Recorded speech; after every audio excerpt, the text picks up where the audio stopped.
আসসালামু আলাইকুম। অবিরাম বাংলার সংবাদে সবাইকে স্বাগত জানাচ্ছি। আমি নাইম ফাথুম মুবিন। শুরুতে বিআরবি কেবলস সংবাদ শিরোনাম জানিয়ে দেব এই মুহূর্তে হাতে পাওয়া সর্বশেষ গুরুত্বপূর্ণ আপডেট আন্তর্জাতিক সংবাদ।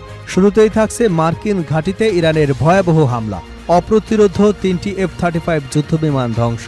জর্ডানের আল আজরাক বিমান ঘাঁটিতে ক্ষেপণাস্ত্র হামলায় 3টি F-35 যুদ্ধবিমান সম্পূর্ণ ধ্বংস হয়ে গেছে বলে জানিয়েছে ইরান। এছাড়াও আরও 3টি যুদ্ধবিমানের ব্যাপক ক্ষয়ক্ষতি হয়েছে বলে দাবি করেছে দেশটি। এবারে জানাবো ইমাম খোমেনি বন্দরের উপর শত্রুপক্ষের ড্রোন ভূপাতিত করল ইরান। ইরানের দক্ষিণ পশ্চিমাঞ্চলীয় কৌশলগত বন্দর নগরী বন্দর ইমাম খোমেনির আকাশে একটি শত্রুপক্ষের ড্রোন গুলি করে নামিয়েছে দেশটির ইসলামী বিপ্লবী গার্ড বাহিনী। বৃহস্পতিবার ভোরের দিকে এ ঘটনা ঘটে বলে তাসনিম নিউজ এজেন্সির বরাতে এক বিবৃতিতে জানানো হয়েছে। জানাবো কমান্ডারদের বিরুদ্ধে ইসরায়েলি সেনাদের বিদ্রোহ। ইসরায়েলি সেনাবাহিনীর গিভাতি ব্রিগেডের তাজবার ব্যাটালিয়নের প্রায় 100 জন সেনা সদস্য তাদের কমান্ডারদের বিরুদ্ধে বিদ্রোহ করেছে। এই সময় তারা তাদের সঙ্গে থাকা অস্ত্র ফেলে রেখে নেগেভ মরুভূমির সাথে তেইমান ঘাঁটি ছেড়ে চলে গেছে। এদিকে গাজায় গণহত্যায় ইসরায়েলকে অস্ত্র দিচ্ছে ভারত। গাজার চলমান গণহত্যায় ইসরায়েলকে অস্ত্র এবং সামরিক সরঞ্জাম সরবরাহ পাঠাচ্ছে ভারত। মানবাধিকার সংস্থা অ্যামনেস্টি ইন্টারন্যাশনালের এক প্রতিবেদনে বলা হয়েছে, এসব অস্ত্র ফিলিস্তিনিদের বিরুদ্ধে ব্যবহার হচ্ছে, তবুও ভারত সরবরাহ বন্ধ করেনি। এবারে থাকছে ইরান যুদ্ধে শত শত বিলিয়ন ডলার ক্ষতির মুখে যুক্তরাষ্ট্র। মার্কিন প্রেসিডেন্ট ডোনাল্ড ট্রাম্প যখন ইরানে হামলা চালিয়েছেন তখন তার ধারণা ছিল এই যুদ্ধ কয়েক সপ্তাহের মধ্যেই শেষ হয়ে যাবে, কিন্তু 5 মাস পার হলেও এই রক্তক্ষয়ী সংঘাত কমার কোনো লক্ষণ নেই। উল্টো যুদ্ধ দীর্ঘায়িত হওয়ায় মার্কিন করদাতাদের উপর আর্থিক বোঝা দিন দিন বিপজ্জনকভাবে বাড়ছে। খবর যুক্তরাজ্য দ্য টেলিগ্রাফে। এবং সর্বশেষ জানাবো অমিত শাহকে টেনে হিঁচড়ে বের করবার হুঁশিয়ারি কংগ্রেস প্রধানের। দিল্লিতে শিক্ষার্থীদের আন্দোলনে পুলিশের লাঠিচার্জের ঘটনার জেরে সংসদের কেন্দ্রীয় স্বরাষ্ট্রমন্ত্রী অমিত শাহের উপর তীব্র আক্রমণ চালিয়েছে কংগ্রেস। দলটি বলেছে, অমিত শাহ চিরকাল লুকিয়ে থাকতে পারবেন না, তাকে টেনে হিঁচড়ে বের করে আনা হবে। কংগ্রেসের এমন বক্তব্যকে অসংসদীয় আখ্যা দিয়েছে ভারতীয় জনতা পার্টি বিজেপি। খবর হিন্দুস্তান টাইমসের। এতক্ষণ শুনছিলেন সংবাদ শিরোনাম, এবার থাকছে পুরো সংবাদ। দর্শক, অনুরোধ থাকবে ভিডিওতে একটি লাইক দিন, কমেন্টস করে জানিয়ে দিন এই ভিডিওটি আপনি কোন জেলা থেকে দেখছেন এবং শুনছেন। জর্ডানে আল আজরাক বিমান ঘাঁটিতে ক্ষেপণাস্ত্র হামলায় 3টি মার্কিন F-35 যুদ্ধবিমান সম্পূর্ণ ধ্বংস হয়েছে বলে জানিয়েছে ইরান। এছাড়া আরও 3টি যুদ্ধবিমানের ব্যাপক ক্ষয়ক্ষতি হয়েছে বলে দাবি করেছে দেশটি। ইরানের রাষ্ট্রীয় সংবাদ সংস্থা ফার্সের বরাতে বৃহস্পতিবার আল জাজিরার প্রতিবেদনে বলা হয়, এক বিবৃতিতে ইরানের বিপ্লবী গার্ড বাহিনী IRGC জানিয়েছে, কেশম দ্বীপে যুক্তরাষ্ট্রের হামলায় 2 দম্পতি ও তাদের সন্তান নিহত হবার প্রতিশোধ হিসেবে চালানো হয়েছে এই হামলা।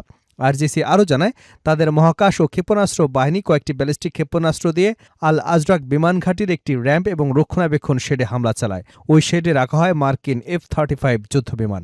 IRGCর দাবি, হামলায় 3টি F-35 যুদ্ধবিমান পুরোপুরি ধ্বংস হয়ে গেছে এবং আরও 3টি যুদ্ধবিমানের ব্যাপক ক্ষতি হয়েছে। হামলায় শত্রুপক্ষের কয়েক ডজন কর্মকর্তা, কারিগরি রক্ষণাবেক্ষণ কর্মীও নিহত হয়েছে বলে জানিয়েছে ইরানের বাহিনীটি। বিবৃতিতে বলা হয়, হামলায় শত্রুপক্ষের বেশ কয়েকজন কর্মকর্তা এবং কারিগরি ও রক্ষণাবেক্ষণ কর্মী নিহত হয়েছেন। আমাদের এই অঞ্চলে সেই শিশু হত্যাকারী সেনাবাহিনীর জন্য কোনো জায়গা নেই, যারা গভীর রাতে ঘুমন্ত নিরীহ পরিবারগুলোকে নির্মমভাবে হত্যা করে। এ অঞ্চল থেকে শেষ মার্কিনী দখলদারদের বিতাড়িত না করা পর্যন্ত জর্ডানের সাথে তাদের সংগ্রাম অব্যাহত থাকবে বলেও বিবৃতিতে উল্লেখ করে IRGC। ইমাম খোমেনি বন্দরের উপর শত্রুপক্ষের ড্রোন ভূপাতিত করল ইরান। ইরানের দক্ষিণ পশ্চিমাঞ্চলীয় কৌশলগত বন্দর নগরী বন্দর ইমাম খোমেনির আকাশে একটি শত্রুপক্ষের ড্রোন গুলি করে নামিয়েছে দেশটির ইসলামী বিপ্লবী গার্ড বাহিনী IRGC। বৃহস্পতিবার ভোরের দিকে ঘটনা ঘটে বলে তাসনিম নিউজ এজেন্সির বরাতে এক বিবৃতিতে জানানো হয়েছে। IRGCর স্থানীয় ইউনিট জানায়, চালকবিহীন এই আকাশযানটিকে শনাক্ত করবার পরপরই শহরের আকাশসীমায় প্রতিহত ও ধ্বংস করা হয়। বিবৃতিতে আরও বলা হয়, ড্রোনটি ধ্বংস হবার পর এর ধ্বংসাবশেষ বন্দর ইমাম খোমেনি এলাকায় একটি আবাসিক বাড়ির উপরে গিয়ে আশ্রয় পড়ে। তবে এতে কোনো হতাহতের ঘটনা ঘটেনি। সংবাদ সংস্থা তাসনিম জানিয়েছে, ঘটনার পরপরই IRGCর একটি বোমা নিষ্ক্রিয়কারী দল ঘটনাস্থলে পৌঁছায়। তারা বিধ্বস্ত ড্রোনের ধ্বংসাবশেষ থেকে সব ধরনের ঝুঁকিপূর্ণ উপাদান নিষ্ক্রিয় করে তা নিরাপদ স্থানে সরিয়ে নিয়েছে। কমান্ডারদের বিরুদ্ধে ইসরায়েলি সেনাদের বিদ্রোহ। ইসরায়েলি সেনাবাহিনীর গিভাতি ব্রিগেডের তাজাবার ব্যাটালিয়নের প্রায় ১০০ জন সেনা সদস্য তাদের কমান্ডারদের বিরুদ্ধে বিদ্রোহ করেছে। এ সময় তারা তাদের সঙ্গে থাকা অস্ত্র ফেলে রেখে এবং নেগেব মরুভূমির স্বাদে তেইমান ঘাঁটি ছেড়ে চলে গেছে। কমান্ডারদের উপর ক্ষোভ থেকে আয়োজিত এক প্রতিবাদের জেরে এ ঘটনা ঘটেছে বলে ইসরায়েলি সংবাদ মাধ্যম ওয়াইনেট জানিয়েছে। খবর আল জাজিরার। ইসরায়েলি সেনাবাহিনীর এক মুখপাত্র মতে, ব্যাটালিয়ন কমান্ডার ব্যাটালিয়নের পুরনো ও নতুন সেনাদের ঐতিহ্যবাহী বেশ কিছু অস্বাভাবিক ঘটনার সঙ্গে জড়িত চিহ্নিত বা প্রতীকগুলো সরিয়ে ফেলার নির্দেশ দিলে এই বিরোধগুলোর সূত্রপাত হয়। ওয়াইনেট জানায়, ব্যাটালিয়নের সেনাদের দাবি অনুযায়ী অপসারিত প্রতীকগুলো গাজা ও লেবাননের যুদ্ধের সময় তাদের সঙ্গেই ছিল এবং সেগুলো একের পর এক নতুন সেনাদলের হাতে হস্তান্তরিত হয়ে আসছিল। সেনারা এই স্মারকগুলোকে ব্যাটালিয়ন এবং এর ঐতিহ্যের সঙ্গে নিজেদের গভীর আত্মিক যোগাযোগের প্রতীক হিসেবে দেখতেন। নাম প্রকাশে অনিচ্ছুক এক সামরিক সূত্রের বরাত দিয়ে ইসরায়েলি সংবাদ মাধ্যম মারিফ জানিয়েছে, এই ঘটনার কারণে ব্যাটালিয়নটি গাজায় যে যুদ্ধ অভিযানে যাওয়ার জন্য প্রস্তুতি নিচ্ছিল তাতে অংশগ্রহণের জন্য অযোগ্য হয়ে পড়েছে। অন্যদিকে ইসরায়েলের হামেম পত্রিকা জানিয়েছে, এই সেনা ও কমান্ডাররা তাদের সামরিক সরঞ্জাম এবং অস্ত্রশস্ত্র ঘাঁটিতে রেখেই কেবল নিজস্ব ব্যক্তিগত ব্যাগ নিয়ে নিজ নিজ বাড়ির উদ্দেশ্যে ঘাঁটি ত্যাগ করেন। গাজার গণহত্যায় ইসরায়েলকে অস্ত্র দিচ্ছে ভারত, অ্যামনেস্টি। গাজায় চলমান গণহত্যায় ইসরায়েলকে অস্ত্র ও সামরিক সরঞ্জাম সরবরাহ পাঠাচ্ছে ভারত। মানবাধিকার সংস্থা অ্যামনেস্টি ইন্টারন্যাশনালের এক প্রতিবেদনে বলা হয়েছে, এসব অস্ত্র ফিলিস্তিনিদের বিরুদ্ধে ব্যবহার হচ্ছে, তবুও ভারত সরবরাহ বন্ধ করেনি। বৃহস্পতিবার প্রকাশিত এক প্রতিবেদনে এ তথ্য জানায় অ্যামনেস্টি ইন্টারন্যাশনাল।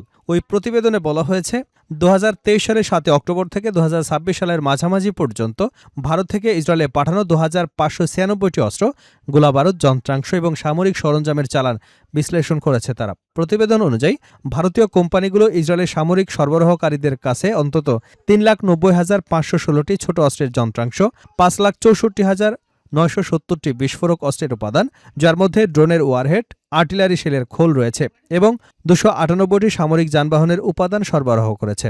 অ্যামনেস্টির দাবি, বাণিজ্যিক চালানের তথ্য বিশ্লেষণ করে তারা নিশ্চিত হয়েছে যে এসব পণ্য ইসরায়েলের বিভিন্ন প্রতিরক্ষা প্রতিষ্ঠানে পৌঁছেছে, যেগুলো পরে দেশটির সেনাবাহিনীর কাছে সরবরাহ করা হয়, যা দিয়ে চালানো হয় গাজায় গণহত্যা। এর আগে আল জাজিরাও ভারতের কাস্টমসের 91টি রপ্তানি নথি সংগ্রহ করে, যেখানে 2024 সালে ইসরায়েলে বোমা ও গ্রেনেড সংক্রান্ত যন্ত্রাংশ রপ্তানির তথ্য পাওয়া যায়। এসব চালানের ক্রেতাদের মধ্যে ছিল ইসরায়েলের প্রতিরক্ষা প্রতিষ্ঠান Rafael advance system, IMI systems limited এবং MCT ম্যাটেরিয়ালস। অ্যামনেস্টি ইন্টারন্যাশনালের মহাসচিব অ্যাগনেস ক্যালাম্ড বলেন, গাজায় কি ঘটেছে তা বিশ্ব প্রতিদিন দেখছে, তারপরও ভারত ইসরায়েলের সামরিক এবং প্রতিরক্ষা খাতকে সমর্থন দিয়ে যাচ্ছে। তিনি আরও অভিযোগ করেন, ভারত শুধু অস্ত্র রপ্তানি নিয়ন্ত্রণেই ব্যর্থ নয়, বরং ইসরায়েলের সঙ্গে প্রতিরক্ষা সহযোগিতা আরও গভীর করেছে। 2024 সালে আন্তর্জাতিক বিচার আদালত গাজায় সম্ভাব্য গণহত্যা ঠেকাতে ইসরায়েলকে ব্যবস্থা নেওয়ার অন্তর্বর্তী আদেশ দেয়। এরপর থেকে জাতিসংঘের একাধিক স্বাধীন বিশেষজ্ঞ এবং বিভিন্ন মানবাধিকার সংস্থা গাজায় ইসরায়েলের কর্মকাণ্ডকে গণহত্যা হিসেবে অভিহিত করেছে।